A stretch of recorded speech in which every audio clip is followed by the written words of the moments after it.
And welcome, Hoosier fans, to another episode of the Assembly Call. As Indiana loses today in its first round game in the Big Ten tournament, 64-54 to Illinois.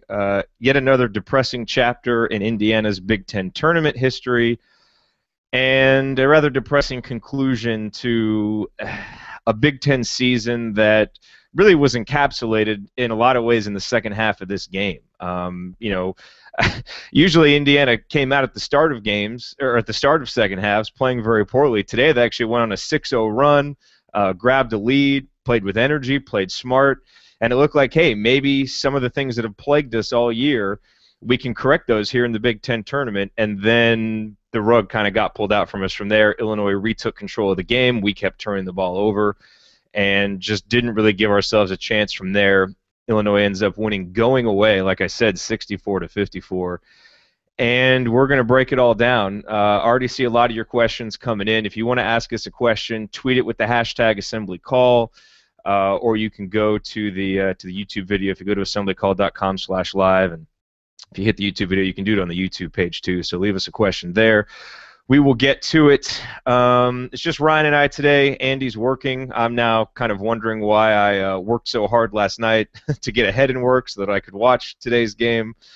But, just kind of a fitting way for Indiana to end its Big Ten season with, some flashes of brilliance, but mostly just some really poor decision-making, poor turnovers, and a really costly defensive breakdown at the end that took it from a one-point game to a four-point game on that Tracy Abrams three-pointer that really hurt Indiana. We're going to break it all down. I'm your host, Jared Morris. Ryan will be here, and let's just get to it. Ryan, I'll bring you in right now. There's plenty to rant about for this game, so start out the ranting with your rant. I think it's really the only stat you need to know about this game is that of the five starters were Will Sheehey, Noah Vonleh, Troy Williams, Stan Robinson, and Yogi Ferrell. I'd say that's probably the group we went with the most this year if we're going to pick out the guys. And the freshmen, Vonleh, Williams, and Stan Robinson, combined for 8 turnovers. But the leaders, Will Sheehey and Yogi Ferrell, the guys that were supposed to be, the guys you rely on this team, combined for 7. That's just, you can't have that. You can't have guys like Will throwing the ball out of bounds, when he gets caught in a corner. Call a timeout. That's what they're there for. Find a way to kick it out. Find a way to fight through. And you had him turning the ball over 4 times. You had Yogi turning over 3 times. I love Yogi. You know that. We know that. I mean, we all love Yogi.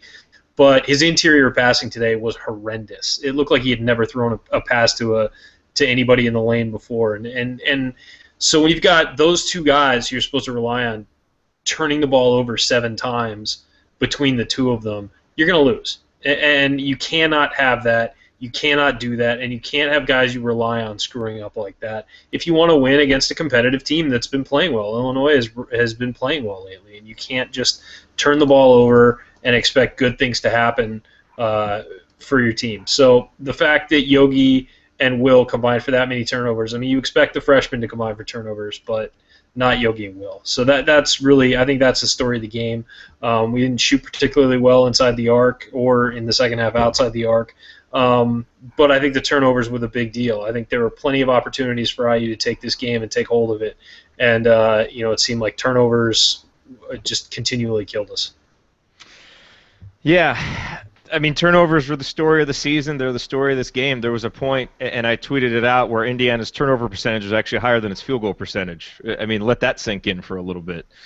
And it's just, and we're getting a lot of questions about the turnovers. How does a team continue to turn the ball over like this? I think, Ryan, here's the biggest problem for me, right? And you kind of hit it on the head there when you were talking about Yogi and Will. Because you can't have your experienced guys turning it over like that when you're playing that many young guys. It doesn't allow you to absorb the turnovers that you're naturally going to get from young guys, right?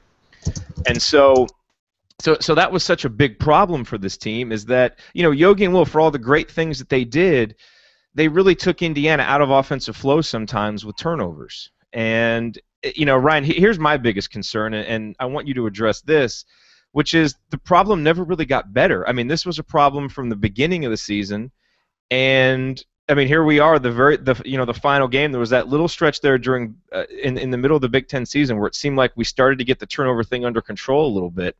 But here we are, the final game, and it's just, I mean, Indiana wasn't just bad with turnovers. We were the worst, big conference school by a lot in turnovers. I don't even know. I mean, I'm not sure where we finished in the overall rankings. It's down in the 300s. It was horrible. It never got any better.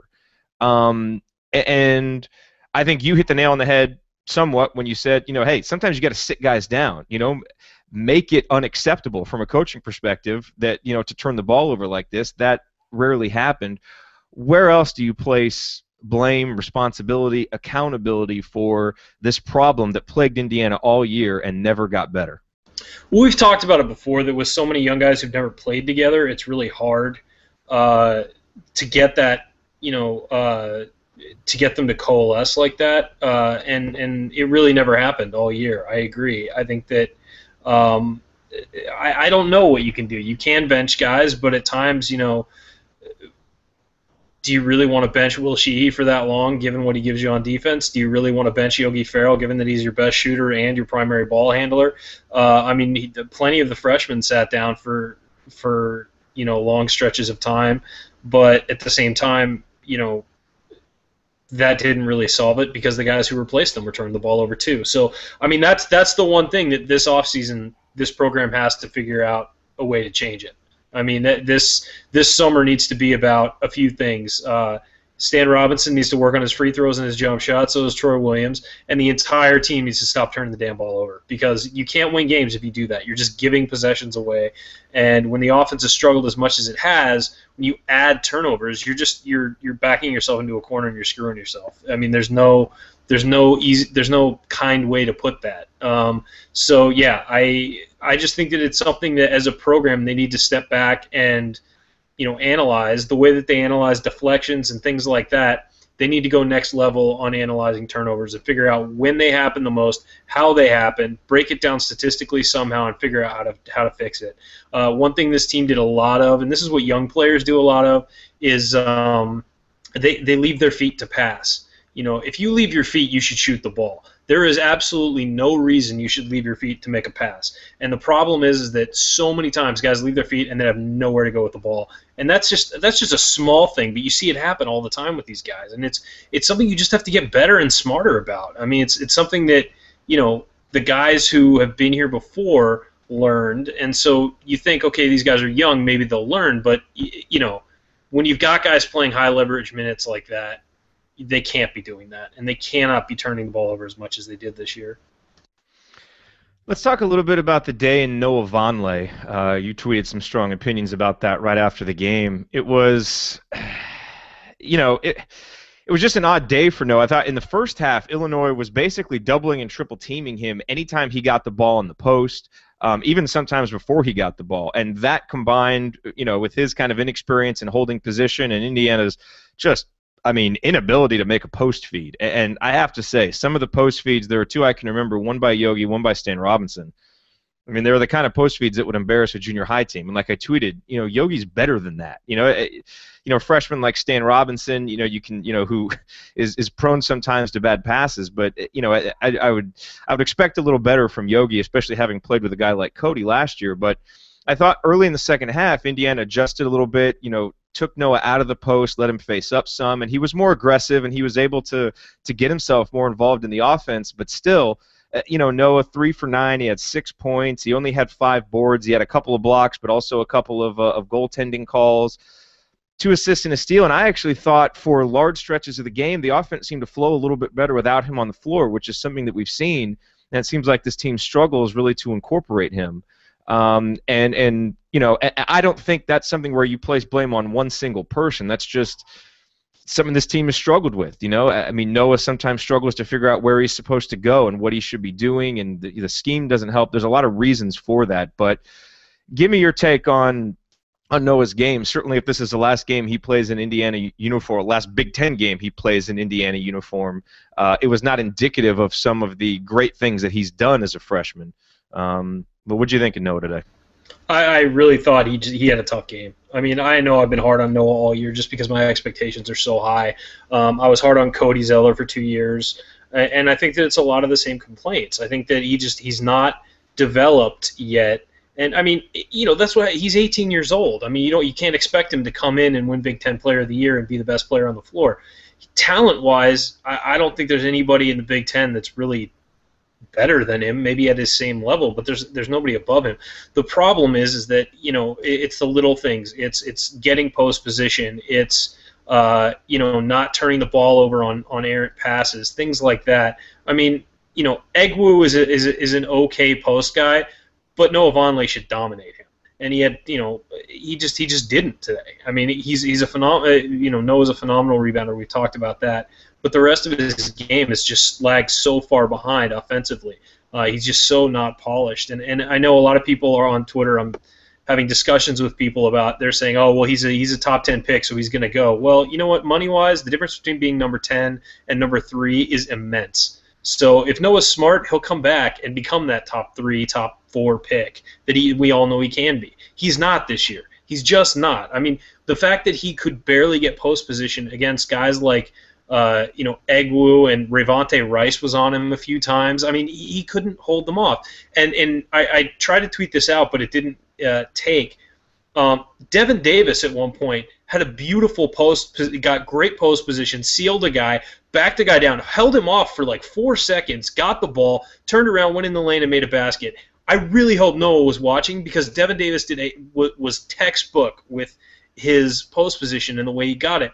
Vonleh is not good at holding defenders off. He's not good at shielding defenders and making himself available. If he's available, he gets available for about 2 or 3 seconds, and then that lane is closed off. Yes, the post feeds were terrible today for the most part, but at the same time, he's got to make it so those defenders aren't hanging out and reaching around him and knocking the ball away. He's got to have them sealed if he wants to get the ball in the post. I think he's a guy who developed having the ball in his hand a lot and wanted to be more of a Kevin Durant kind of guy where he's on the perimeter, and we've seen him. He's comfortable driving the ball and shooting the ball out there. But at the same time, you've got to be more versatile, and being able to play with your back to the basket is a big – well, I mean, at 6'10", being able to do that is a huge part of your game, and he really needs to develop that. I mean, we saw Cody Zeller as a freshman scored most of his points in transition or off of rebounds and things like that. He wasn't a great guy with post position. He changed that his sophomore year, became a much more well-rounded player, and became the number 4 pick in the NBA draft, whereas he would have probably barely been in the top 10 the year before. So I think that Noah's got to follow that same path, because he's just not there yet. He really isn't. There were actually a few positives I took from this game. We're going to get to those in a second, so let me tease the good stuff. But there's plenty more negative to get to. Ryan, why didn't Devin Davis play more today? I mean, you just mentioned him. He's played so well. He played, especially against Michigan. We saw it. Tom Crean talked about possibly playing 2 big guys together. And, we saw that move Devin made. He had 3 rebounds. Again, in a game where Indiana's struggles were defined by turnovers, Devin Davis, yet again, didn't have a turnover, which was his biggest bugaboo early in the season. I mean, he's one of the guys who developed the most for this team. And Jeremy Hollowell got a lot of time out there, and I thought he played hard, and he grabbed 6 rebounds and did some good things, but he was 0-5 from the floor, and, some of those shots were a little bit questionable to me. Even Austin Etherington, he made that nice bucket late, but didn't grab any rebounds, and I don't think Austin – I don't know. He doesn't seem, even at this point, to understand his role offensively as well as Devin Davis has. And that's just my eye testing. I don't know what they're trying to do all the time. But Devin Davis seems to me to be playing with more of a purpose offensively right now than Austin does. I mean, do you have any type of explanation for that? Because I really thought Devin would play more, and I thought even in the game he earned more minutes. Yeah, I think that defensively it was a tough matchup for him, because they were playing 4 guards for most of the game, and then Egwu, who's almost 7 feet tall, and Davis is 6'6". He can't guard Egwu in the post, and really can't do much offensively against Egwu. Maybe trying to have he and Vonleh in at the same time, but then you've got him guarding defending a guard on the perimeter. So I think that it was just a weird matchup for him. I would have liked to see him get some more minutes as well, but it just seemed like it was a game where he was sort of on the outs and really just a tough matchup for him at times, and it didn't really fit.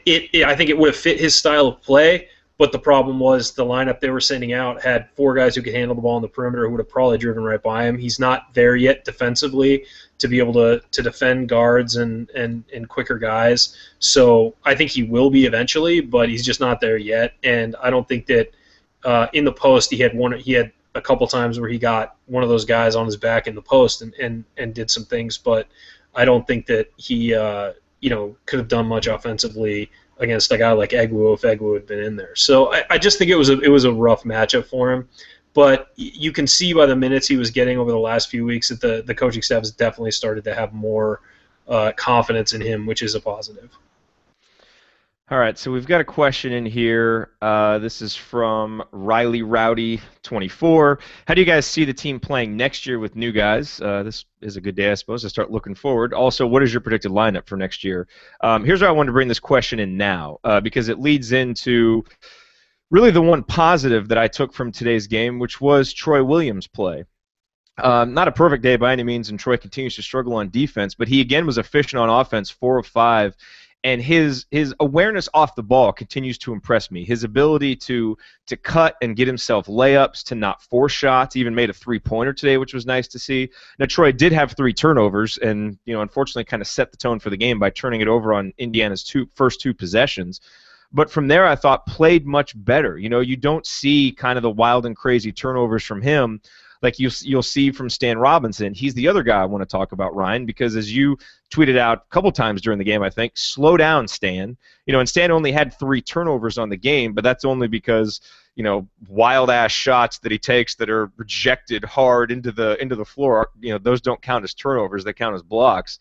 It was just a rough day for Stan. He was 1 for 5. He was able to get to the line some, but 6 points, a couple of boards. He was really a non-factor in the first half. And he only had one real stretch where he was a factor, and that was right at the beginning of the second half, where he scored 4 points and had an assist, where IU made that quick 6-0 run. And outside of that, he was, really just kind of brutal offensively, putting the ball in bad spots, turning it over. But these are 2 guys now, obviously, in addition to Yogi and Noah, if he comes back. These are the guys that we're building around now for the future. And I think, there's certainly been enough from both of them to feel good going into next season and into the future. And I think on a day like today, certainly Troy showed off some of the improvement that has Indiana fans really excited. Talk about these 2 guys, just their play today recently, and then how you see them progressing next year.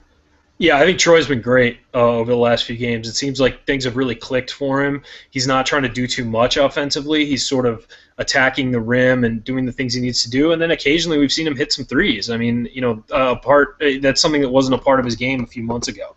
But he's also playing within himself. He's not forcing things, which is where I think Stan gets into trouble sometimes. You love his aggressiveness, but at the same time you kind of want him to just take that extra beat and possess the ball and control the ball when you're driving like that, and maybe sort of let something develop before you run towards the basket. I mean, he'll get the ball in the wing, and you can see guys are in the middle of cuts, and maybe there's somebody coming open, and he just sort of runs into the middle of the lane. Again, you love the aggressiveness and the confidence, but just slow down. There's a reason we're running a play offensively. Let it develop, and then find your hole and go. And so Troy, definitely. I think we've seen a lot of growth over the last few weeks with Troy, and I'm very excited to see what he can do next year. And I think he's a huge part of the team going forward. Obviously, other than that, I think that Stan. I mean, he's got things to work on. I think that teams are going to start playing so far off of him to drive that he's really got to start hitting jump shots, and so he's going to have to work all summer on his shot from the free throw line and from beyond the arc, because he's got to make it that he's a threat from back there, so the teams have to respect that. But I mean, we've seen Stan at times just bust out great games. I thought today, like you said, he was too fast, and so while it was a big thumbs up for Troy Williams today, I thought the results for Stan were pretty mixed. And he's one of those guys that's just gotta make it so he doesn't turn the ball over. I mean, whatever it takes, you gotta possess the ball and not give it away.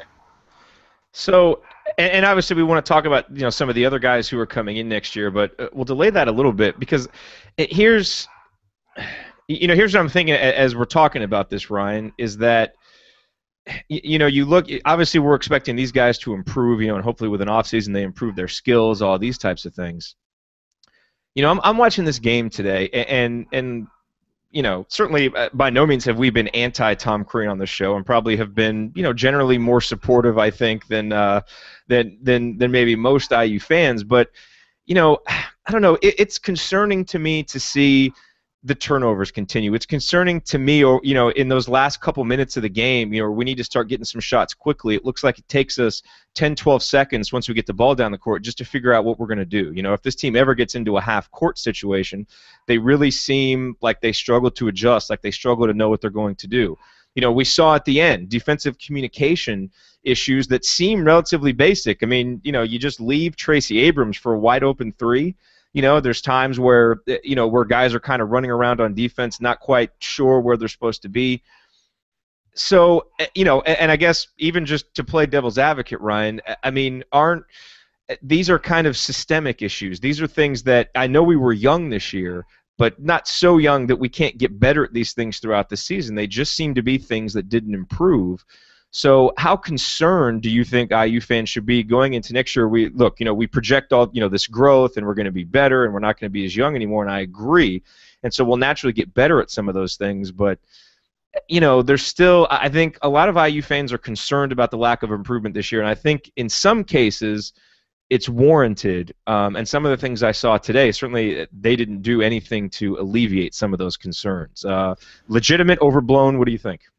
I think some are legitimate. The problem is that you get into with Indiana fans at times, and I love my fellow Indiana fans, but at times we get stuck in hyperbole zone where it's everything's either the best or the worst ever. And look, when you combine things like a young team, a team that's trying to play up tempo and trying to play fast, you also have guys who have never played together before and things like that. You're going to get turnovers. You're going to get defensive assignment problems because guys aren't communicating. When you don't have any real senior leaders, Sheehy, but other than that, you didn't really have any strong leadership on the team, like guys who were. And you have to remember, Sheehy was while I think he's been a leader for this team for a while, he also sort of took a backseat to some guys last year, and maybe wasn't the front row guy that Watford and Hulls and guys like that were.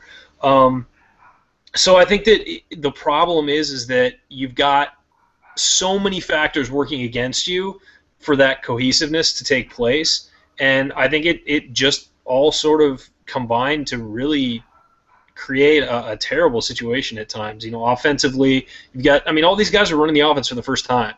Most of them, all freshmen and stuff, running the offense for the first time. And you would hope that it would get better as the season goes on. Yeah, absolutely. I agree. It is concerning that some of these guys didn't pick it up faster. But you also see a guy like Troy Williams who did pick it up, who started to get it towards the end, and you saw the difference in his game. Now, if the other guys can add to that and can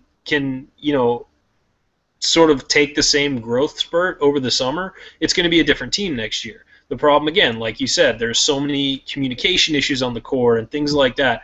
I think that those get better as guys play together, but, yeah, of course, if you're an Indiana fan and you want to be concerned right now, that's fine.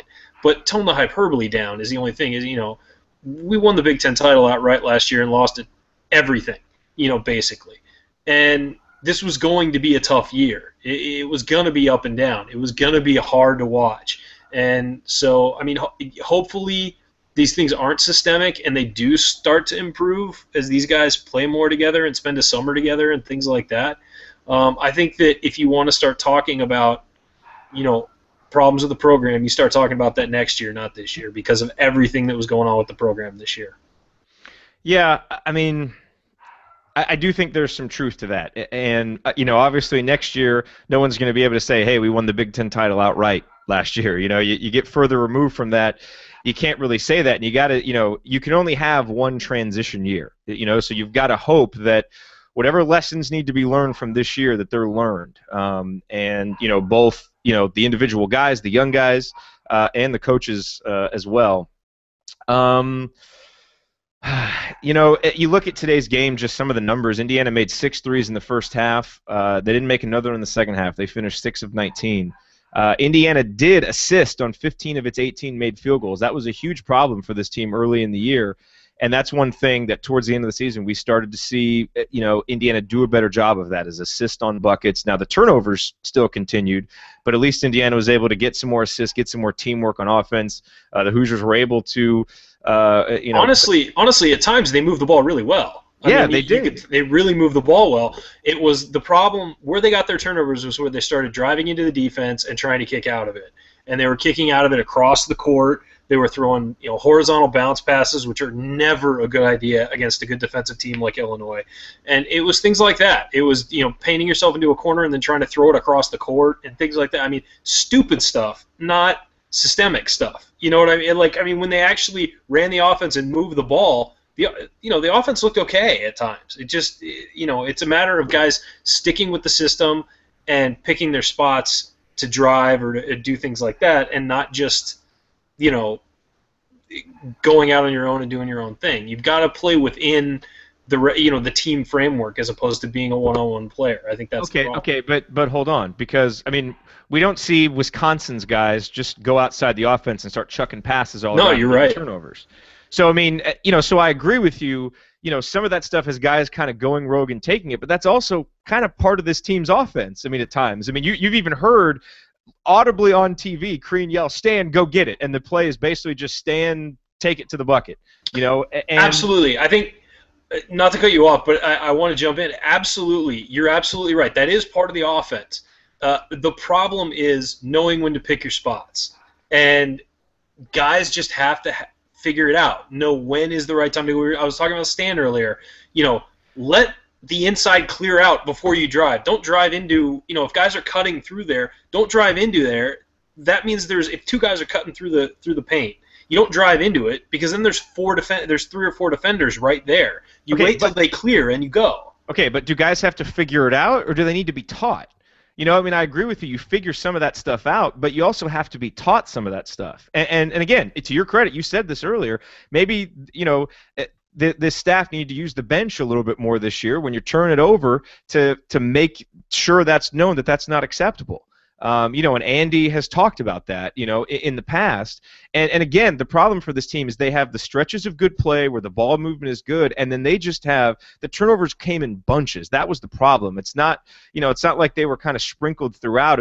There were just these in almost every game. There's these stretches of 6 possessions and 4 of them are turnovers, or 2 or 3 possessions in a row where you turn the ball over.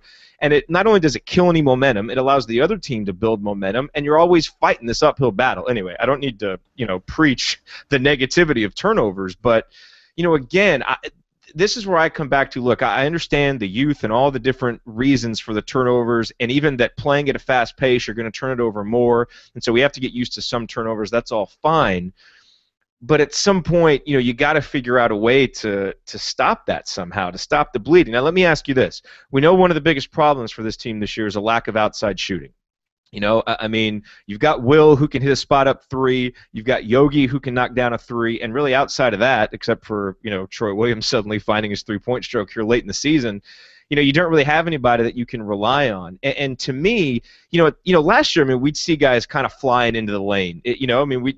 We questioned Jordan Hull's decision-making sometime when he'd kind of fly in there and not really have anything to do with the ball, and even Victor, who would turn the ball over. But it seemed like on the last couple years, this team had outlets, where they could get it out to Jordy or Christian Watford or someone who could do something with the ball on a bailout pass. And now it's almost like without those shooters, we're trying to make something happen when we leave our feet, or always trying to do a little bit too much, in traffic, and that leads to some of the turnovers as well. Do you think at all just not having, guys who or enough guys who can spot up and actually make a jump shot from outside hurt this team some? I know it hurt the team, but do you think it also contributed to the turnovers and some of those poor kind of split-second decisions that they were making? Absolutely. I think that, like you said, last year we had guys when someone like Oladipo would drive, and the rare occasions where he didn't have anywhere to go with the ball, he had 3 guys he could kick it out to who could hit shots.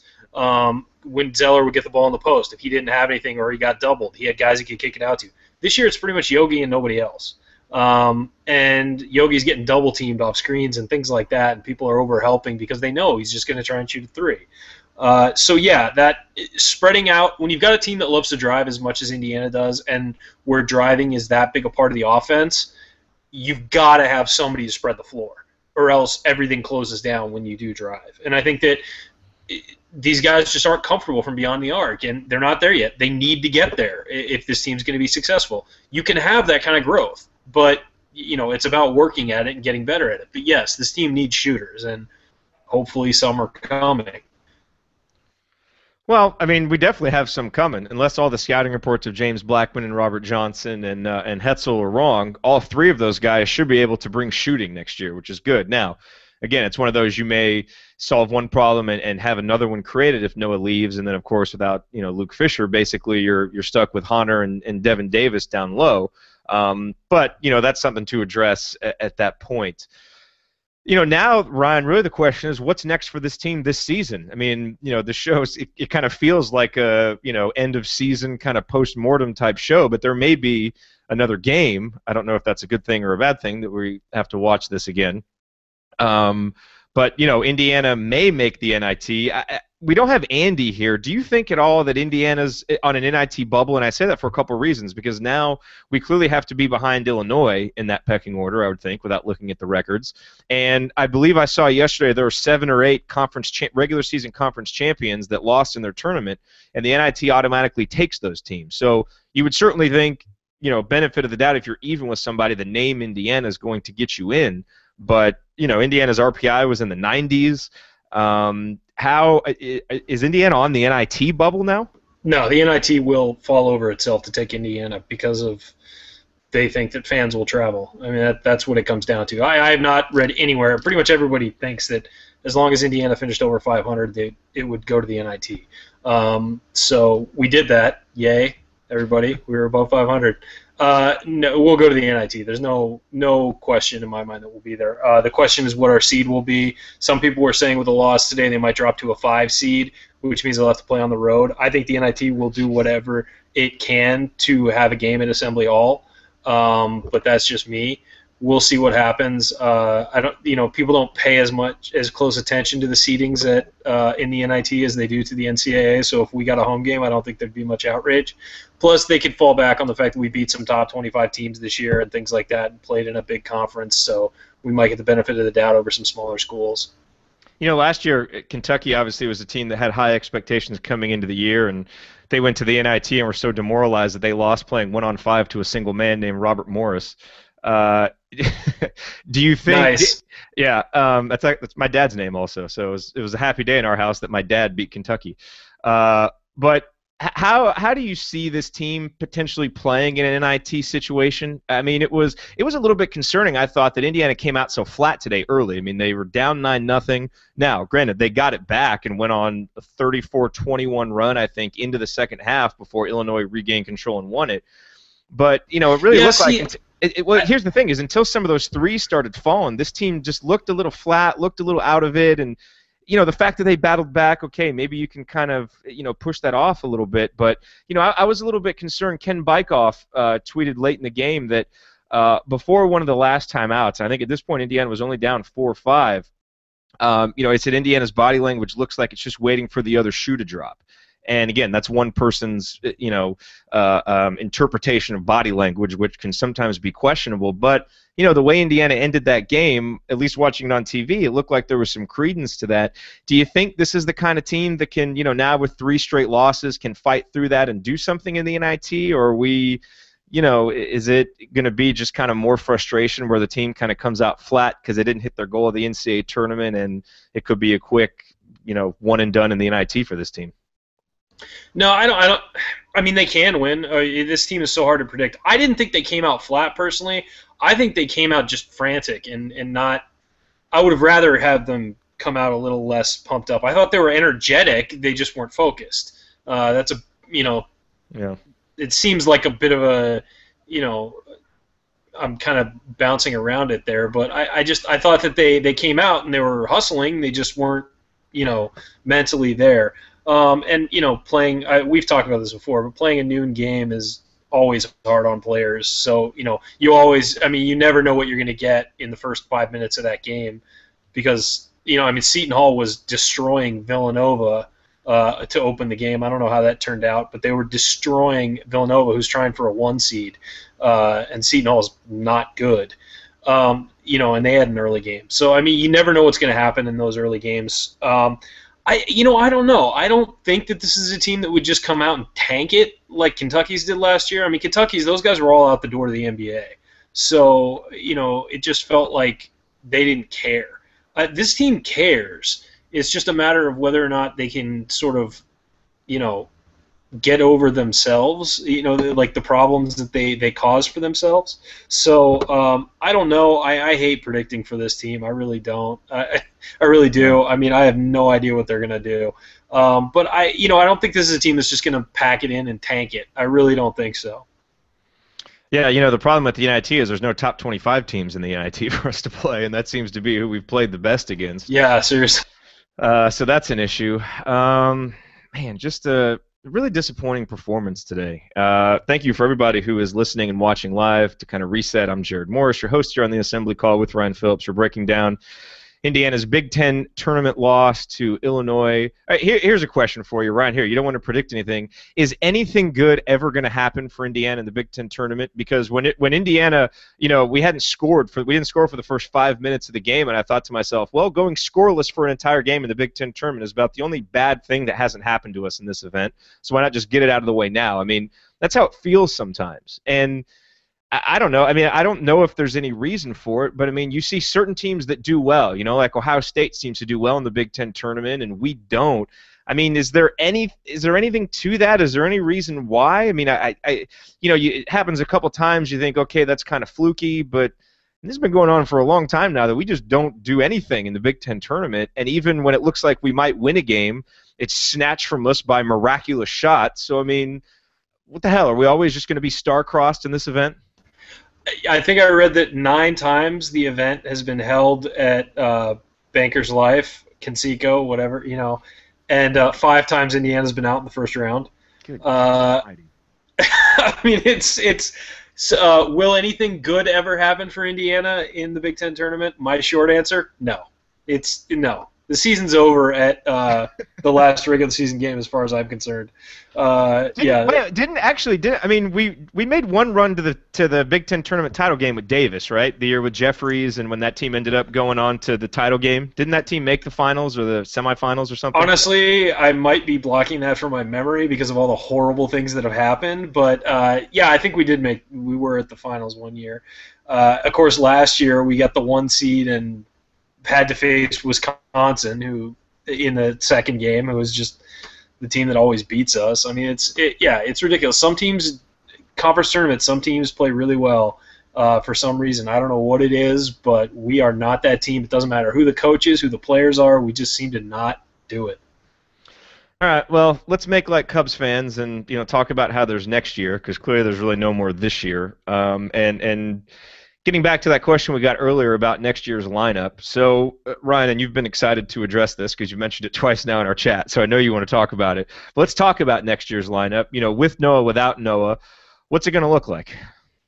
If Noah's back, I would think the starting 5 is going to be Yogi, obviously, Noah in the post, and then I think you'll have James Blackman as the other guard, and then you'll have a swing between a group of guys. I'm not sure if you've got Noah in there, yeah, I think Troy Williams will probably be the other forward, and then you'll get a third guard with Stan Robinson. So it'll be this year's lineup, but take out Will Sheehy and put in James Blackman and move everybody, down a spot. So Blackman would play the 2, Robinson would play like a 2-3, and then Williams would play sort of like a 3-4, and Vonleh would be the 5.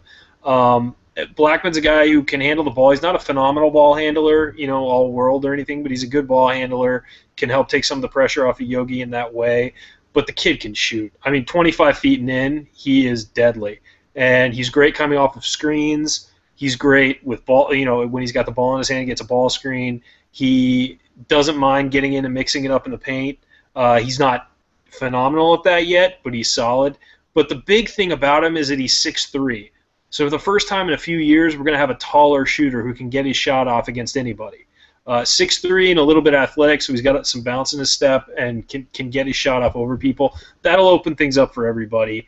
And then you got a guy like, I think the first guy is off the bench. Devin Davis, I think, will continue to develop at the rate he's developing. I think he'll be in the mix. I think Etherington will be in the mix. And then I think that you're going to have to see, Robert Johnson will be in there as one of the guys. He's another, a guard who can score and really put up some numbers. So, I mean, you've got some energy off the bench there.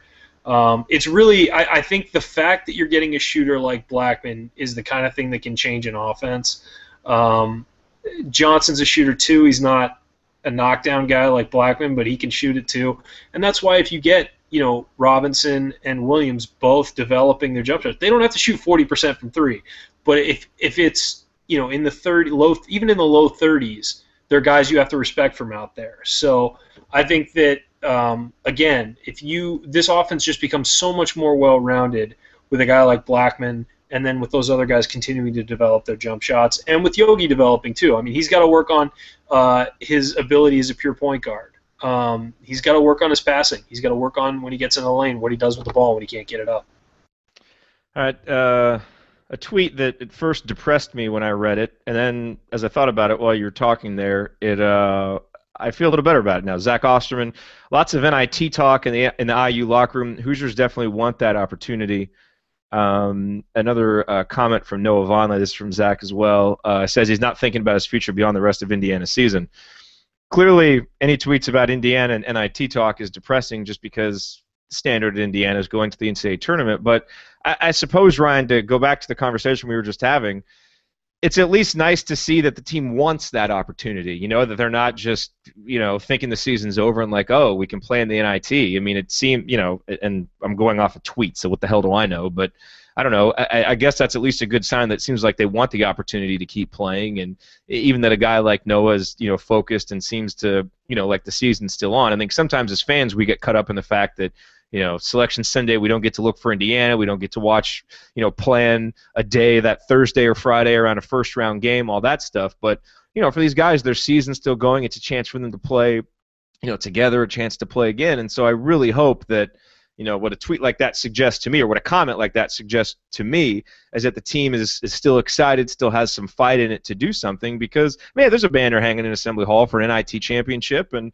it's nothing, obviously being, I guess it's now being number 69, it's, nothing, it's, I don't know. I mean, you're not going to be a team that goes down in history, obviously, if you're the 69th best team, although it is a lot better than our current RPI. But it's something, and it's something that could build positive momentum for next year. Anyway, trying to put a positive spin on some of this. You seeing any of that? Yeah, I mean, the fact that the team is, obviously they're upset about this game, but the fact that they want to keep playing. I mean, a lot of times after a game like that, you don't want to keep playing. I mean, you probably do, but you're not willing to talk about it. But no, I think that, yeah, of course, that the kids want to keep playing, they want to keep developing, want to keep going. I think that is definitely a positive. I mean, it is the NIT, but again, we live in. This is what I've been trying to relate to a lot of people on Twitter. Is we live in reality, and this season didn't go well. That doesn't mean the world is over. It means that the season didn't go well, and we'll have to get better next year. And it's not the end of the world. This is still a program in a pretty good spot, considering the kids we have coming in, the roster we have coming back, things like that. And so the sky is falling crowd. Just you've got to back off. Let the kids play, finish this season out. It hasn't been a good season. We all know that. Let's finish it out and see what happens this offseason and going into next year. After the NIT, let's wait for Noah's decision and everybody else's decision. I don't know if anyone else is even close to considering going out, but let's, then we'll worry about Noah's decision. After that, we'll worry about getting everybody on campus and practicing and working. Then we worry about everybody being eligible. Then we worry about everybody playing in the fall. I mean, you've got to just take these things as they come. And, we are where we are. We're going to be heading to the NIT. On to that next game, and let's hope that the kids are focused and ready to go. So here's another comment that I don't like so much. And I want to address this with you, Ryan, because this has been something I've seen some this year from Tom Crean that I haven't really liked. And Galen Clavio tweeted this out at Dr. GC. And this is actually he's retweeting Peegs, who tweeted Tom Crean saying, "We have the talent, they just have to grow up as basketball players." Okay, Ryan, I mean, we know, yes, that's true. We've talked about it on the show. The team, Indiana, has to grow up as basketball players. I mean, you have a lot of freshmen, you have a lot of sophomores. It kind of goes without saying that they have to grow up as basketball players. He's not really saying anything that we don't know. He's not saying anything that's not true. Why do you say that publicly, though? I mean, it seems to me that his job is to whatever, however fast these guys can grow up as basketball players and can kind of unlock that talent and play to its potential. That's kind of his job. And I think at sometimes, and again, you're trying to take quotes at a press conference. You know, you're not seeing it every day, so you don't know how much the quotes reflect reality. But it seems to me that I've heard comments like this that suggest, you know, it suggests, you know, kind of a throwing up your hands mentality, like, well, no matter what we do, we just kind of have these guys that are talented, but they got to grow up as basketball players, and until that happens, you know, things aren't really going to change. We're not going to get a whole lot better. And that just doesn't seem like a real constructive mindset for improvement. And when you have a season like this where you don't see any improvement and you match it with a comment like that, it becomes more concerning. Your response to that? Yeah, I think that at no point is Crean saying that he has no involvement in them getting better or them growing up. I think that a lot of times these quotes in press conferences, we don't know the question that was asked.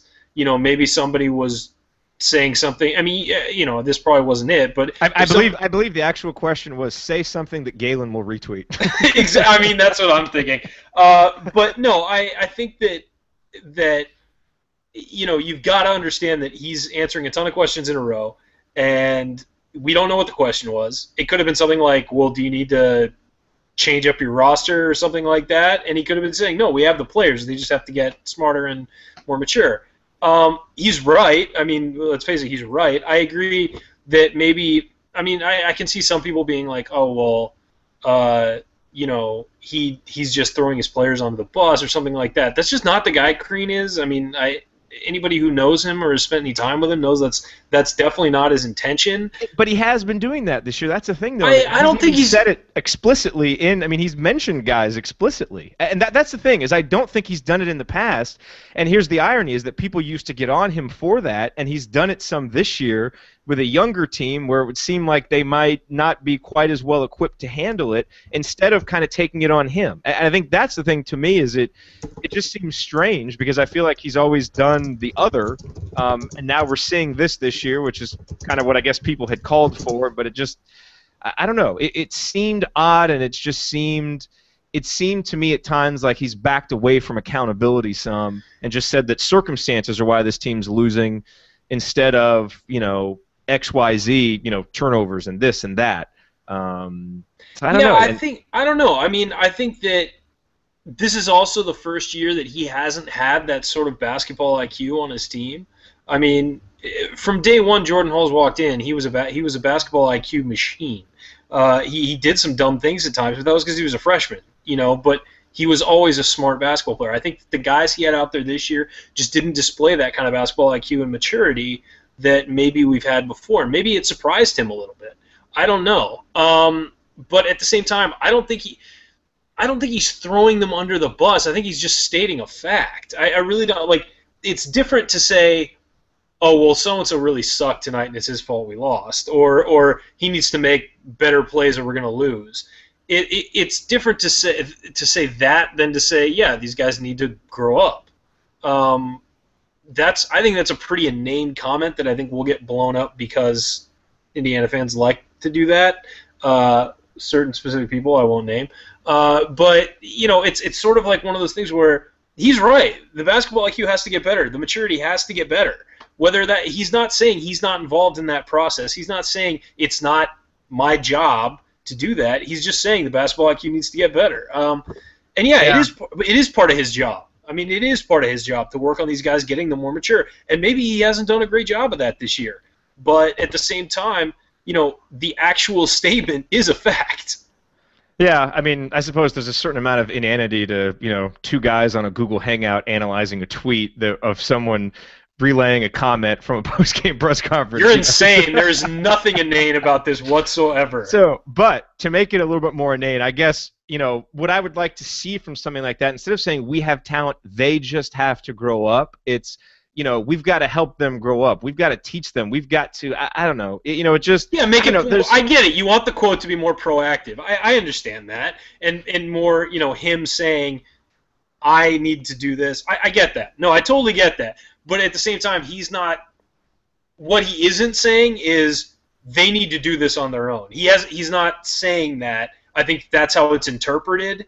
But I get it that you want him to be more proactive in it. I think that's fine as an Indiana fan. I just think that it's one of those things where, again, it's very hard to jump all over something said in a post-game press conference from somebody who did this for a job, sitting there writing down all their quotes. It is really, most of it is completely off the cuff, and they say things they regret all the time. Okay, and again, as I said, it's not, you hear a comment. I don't put a whole lot of credence into coaches' post-game press conference. Yeah, and you should, trust me. Well, no, I know, and especially when you're not there to see the context. But what I'm saying is when you see a series of kind of quotes like that throughout the year, and it kind of matches up with what you're seeing, and there's a lack of growth, that's the only thing that, to me, in a press conference, after a kind of a season-ending loss like this, or at least a Big Ten season-ending loss, I don't know. It's interesting to me to discuss the context of it, just because it matches some of what we've seen, or at least we think we've seen. Anyway, probably I think we've. No, and again, like I said, I understand why people get frustrated and stuff like that. I just also know from my job being in those press rooms. It's one of the most ridiculous exercises in our culture is the post-game press conference with a coach who's just gotten out of a locker room with a losing team. Those press conferences mean almost nothing. Because what he's wanted to say, he's already said to his team. So it's like interviewing a runner after they lose in a race where they haven't caught their breath yet. It makes no sense to me when they do that. Yeah, it means only slightly more than post-game shows after games. But we're here anyway. Are you kidding me? We're because we love it. We're gonna get a Peabody, Jared. I don't know what you're talking about. Because we love it, and we thank you for watching. Goodness gracious, we've been going for almost an hour now. Just letting the floodgates open here on, It's just flown by, hasn't it? Yeah, here on, I don't know, just, the Big Ten tournament's over, the Big Ten season's over. It's been a frustrating season, so I guess it's kind of cathartic. I don't know, we spent, 20 minutes talking about the game and then quickly moved on to other things because, it's like Andy, has said so many times on the show, what else do you say? It's been so much of the same stuff over and over again. It feels like we're repeating ourselves, and it kind of has. If you have any final questions for us, tweet them, #AssemblyCall. We'd be happy to address them. I know there's a couple we haven't gotten to. Let me just put them up here real quick. Here's the one that we get after every single loss by Indiana. Not always from the same guy, but sometimes. The hospital ball. What's Crean's buyout again? Again, just going to put it up there to highlight the absurdity of it. The buyout is huge. It's astronomical. It's more than I pay Ryan and Andy combined to do this show, so it's a ton. And just know that Crean's going to be here through 2017. It's going to happen unless, John Mellencamp puts all his platinum records on eBay and, I don't know, they sell the Mellencamp Center. And, he's going to be here. The money's ridiculous. And, he's earned the right to be here. For what he's done up until now. Now, if we have another season like this next year, okay, that talk starts to gain a little bit more credence and it's something to entertain. But right now, the buyout is big enough that it's not a question. That's all we really need to know. Look, if this happens again next year, then you can start having that conversation. Right now, anybody having that conversation is being absolutely ridiculous. We won the Big Ten title outright last year. We went into the tournament as one of the favorites. We lost to a horrible matchup in that Syracuse game. We play anybody else in that game. I think Syracuse and Louisville, and of course Wisconsin, because the answer is always Wisconsin. With who do you not want to play? Syracuse, Louisville, Wisconsin. The only three teams I was afraid of at all going into that tournament. We drew Syracuse and we lost. But if we play anybody else in that spot, I really think we go to the Final Four. I don't think there's a question. So it's an if and a but at the same time, we won the Big Ten title outright last year in one of the deepest years the Big Ten has had in a long time. Very important question for you because this is going to frame IU discourse for the next 6 or 7 months. Whenever our run in the NIT ends, whenever that may be, as soon as that happens, do we have to stop saying Indiana won the Big Ten title last year because now we'll have had a full season? So at that point, does it become we won the Big Ten title 2 years ago, or do we have to wait till next season starts? Like, are we still in this year until Hoosier hysteria of next year? Because it's very important, because that is, and look, and I've said it too, hey, Indiana won the Big Ten title last year. Where do we have to stop saying that? I think as soon as the NCAA tournament's over. I think that the day after, we have to kind of back off. We'll just point at the banner from then on. We won't say anything. We'll just point at the banner. Just, okay. Oh, look, hey, look. But yeah, so you do have to kind of back off that at some point. But just if you're listening or watching, wear your friends out with that for the next couple weeks, because you can't use it anymore after that. Exactly. Let's see. Here's one question that we didn't get to. Let's put it up there from Howard the Duck. Yogi chucking to 30% shooting rather than finding high percentage guys like Will and Troy today. Is that the offense? One thing that we did see today is, and it was kind of an underrated stat, I believe this was Seth in this data dive on Inside the Hall that showed that there's a very high correlation. A lot of times we thought it was Yogi's three-point shooting that dictated whether we won or not. It was actually Yogi's two-point shooting that had a higher correlation to Indiana's success. The final numbers today, Yogi was 2 of 8 from downtown. He was 1 of 12 overall. So obviously he was only 1 of 4 from the field. That was a layup, and he got in there a couple times, wasn't able to convert. I think those numbers are off. Are they? It says, ESPN says 2 of 9 from 3, 3 of 13 okay. from the field. So he was 1 of 4 from inside. Yeah, 1 of 4 from inside three-point range. Is that the offense? It's really hard to define what the offense was this year. I mean, the offense this year was turning it over. I mean, if you're going to define it by anything.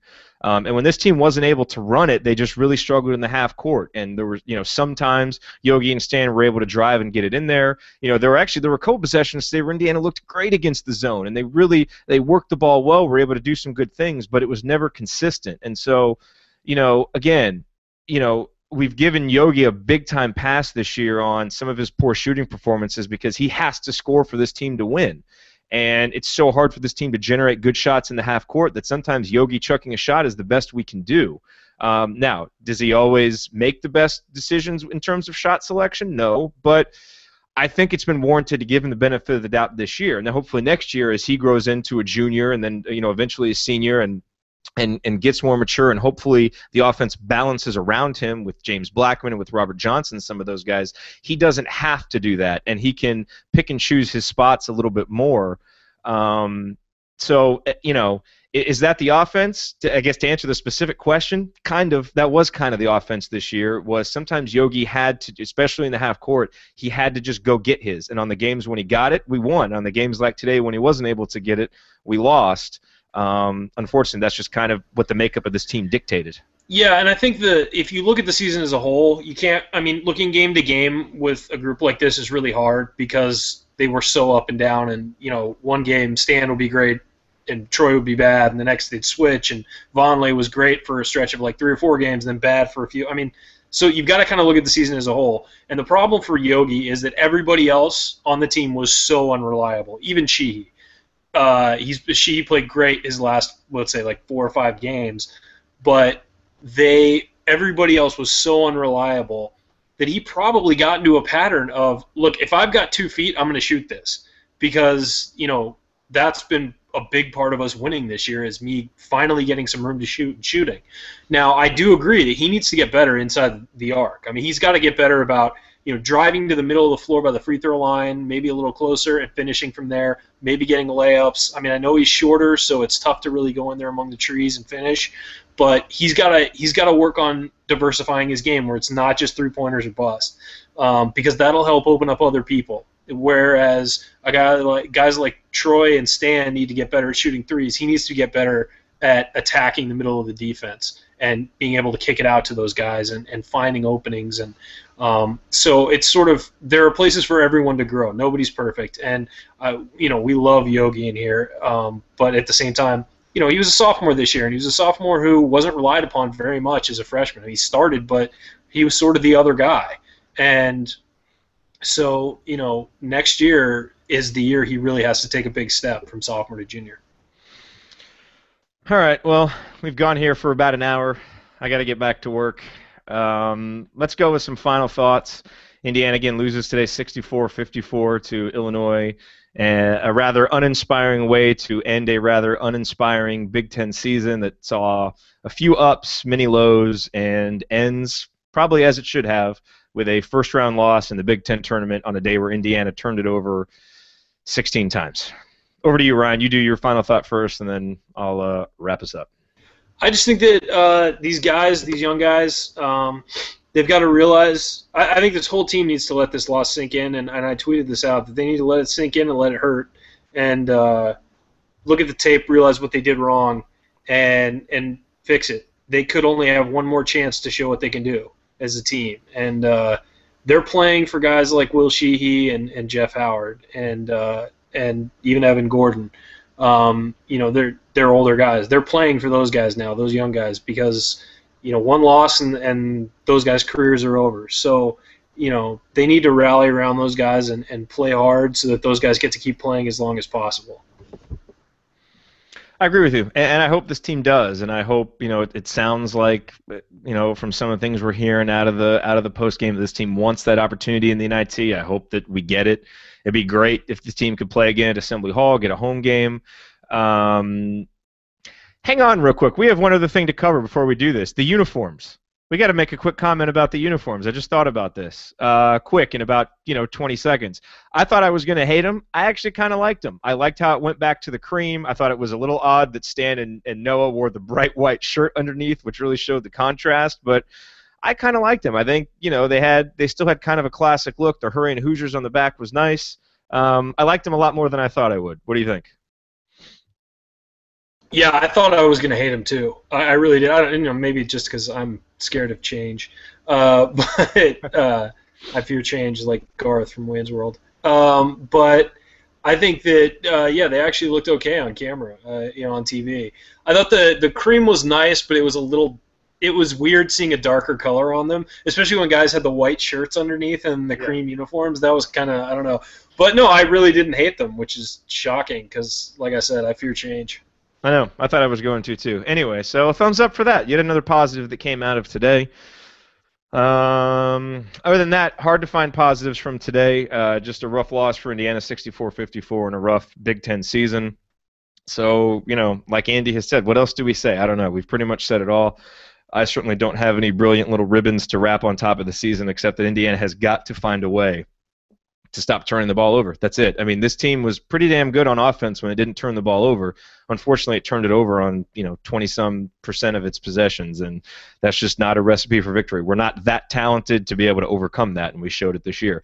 Thank you to everybody who watched. Go to assemblycall.com/subscribe and get on our email list so that you get some of the stuff we're going to do this off season. And Andy's post-game analysis of this game, if he even decides to do it, who knows.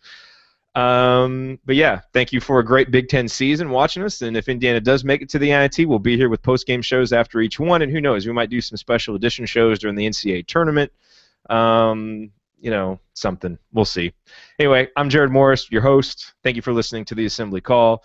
Enjoy the rest of your day at work, and to everybody who listens to us on the drive home safely, and we'll talk to you soon.